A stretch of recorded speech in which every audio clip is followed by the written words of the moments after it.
All right, Parikshit, many thanks for joining us. And speaking of natural gas, European nations are racing to investigate unexplained leaks into Russian gas pipelines running under the Baltic Sea near Sweden and Denmark.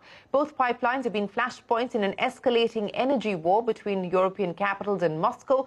Neither pipeline was pumping gas to Europe at the time that the leaks were found, amidst a dispute over the war in Ukraine. And in fact, here is the latest on the Ukraine invasion. Referendums called by Russian-backed separatists in eastern Ukraine have concluded. Ukraine and the West have already slammed these referendums, calling them a sham, and have pledged to not recognize the results. Reports say that the referendums could lead to Moscow annexing 15% of the country's territory.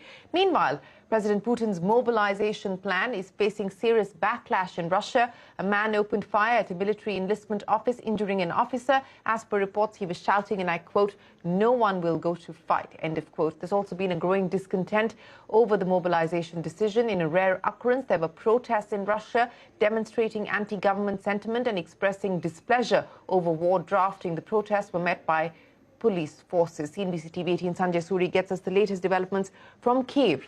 Sanjay. So the 4 days of referendum, as it's been officially called, in some areas of Ukraine under Russian occupation are now over. In Lugansk and Donetsk, in southern Kherson and in Zaporizhia, home to that seriously threatened nuclear plant. No one is seriously waiting for a formal verdict. That is known.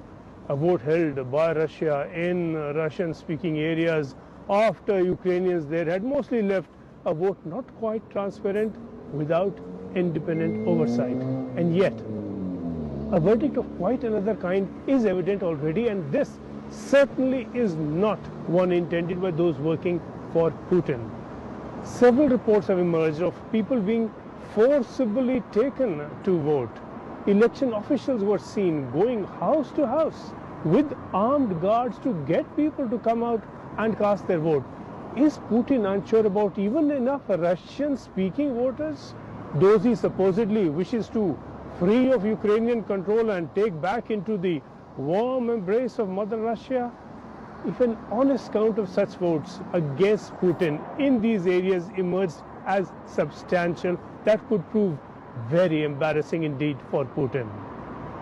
Or was this to protect the voters? From whom? Ukrainians are now getting tough there too in these areas. There are still Ukrainians left in these areas, and there appear also to be Russians quite happy to be a part of Ukraine, going by several indications. But without doubt, Putin now has been running into enough local resistance through this referendum, or what the Russians are calling a referendum.